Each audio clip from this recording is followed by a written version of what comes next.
Hello everyone, বছরের প্রথম দিনটা একদম সকাল থেকে মর্নিং ওয়াক দিয়ে শুরু করলাম। এটা 1 জানুয়ারির ব্লগ। সেই দিন হ্যাপি নিউ ইয়ার কাউকে বলতে পারিনি, আজ সবাইকে আমি হ্যাপি নিউ ইয়ার বলে দিলাম। সকালবেলায় হাঁটতে এলে সত্যি মনটাও খুব ফ্রেশ হয় আর শরীরটাও খুব ভালো লাগে। দিয়ে বাড়িতে এসে আমি একটু ফ্রেশ হয়ে টুকটাক কাজ করে তারপরে স্নান করে রেডি হয়ে গেলাম, কারণ আমি যাব আজকে আমার মাসির বাড়ি সবাই মিলে পিকনিক করতে।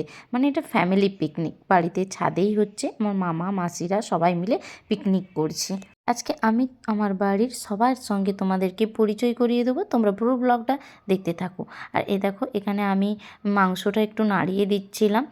বিরিয়ানি হবে আজকে, তাই জন্য আমি একটু নাড়িয়ে দিলাম। এত বড় হাঁড়িতে আমি কখনো রান্না করিনি, বা আমি রান্না করতেও পারবো না। তো সবাই মিলেই রান্না করছিল, আমি একটু নাড়ানোর চেষ্টা করলাম, কিন্তু আমি রান্না করব না। এখানে আমার ভাগ্নি আর আমার মামি বসে স্যালাডের জন্য বানাচ্ছিল। আর এই দেখো, এটা আমার জিজু হয়।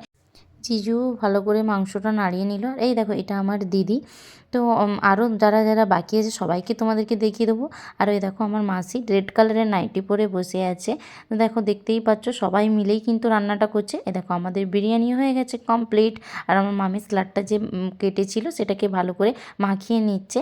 আর কি কি মেনুতে আছে তোমাদেরকে দেখিয়ে দিচ্ছি। চাটনিটাও বানানো হয়ে গেছে, চাটনিটা কিন্তু নিচে গ্যাসে মাসি বানিয়েছে। আর এদিকে পাঁপড়টাও কিন্তু নিচেই ভেজেছে, কারণ অনেকটা বেশি লেট হয়ে গেছিলো, তাই জন্য জলদি হওয়ার জন্য ছাদে বিরিয়ানিটা বানালো আর নিচে মাসি পাঁপড় চাটনি এগুলো করলো।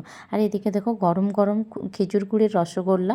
তো সবাই মিলে খেতে বসে গেছি। আর দেখো, এটা আমার মামার ছেলে, মানে আমার ভাই। আর এই দেখো, মাসি তার পাশে বসেছে মেসো। তারপরে বিরিয়ানি খেতে শুরু করে দিলাম। বিরিয়ানিটা কিন্তু সত্যি খুবই সুন্দর হয়েছে। বিরিয়ানি খাওয়া আমার কমপ্লিট হয়ে গেছে, তারপরেই খেয়ে নিলাম চাটনি, পাঁপড় আর সব শেষে গুড়ের রসগোল্লা দিয়ে খাওয়াটা আমি শেষ করলাম। আজকের পিকনিকটা কিন্তু দারুণভাবে করলাম, দারুণ মজা হলো। তোমাদের কেমন লাগলো অবশ্যই কমেন্ট করে জানিও। আজকের ব্লগটা আমি এখানেই শেষ করছি, দেখা হচ্ছে নেক্সট ব্লগে। তোমরা সবাই ভালো থেকো, সুস্থ থেকো, টাটা।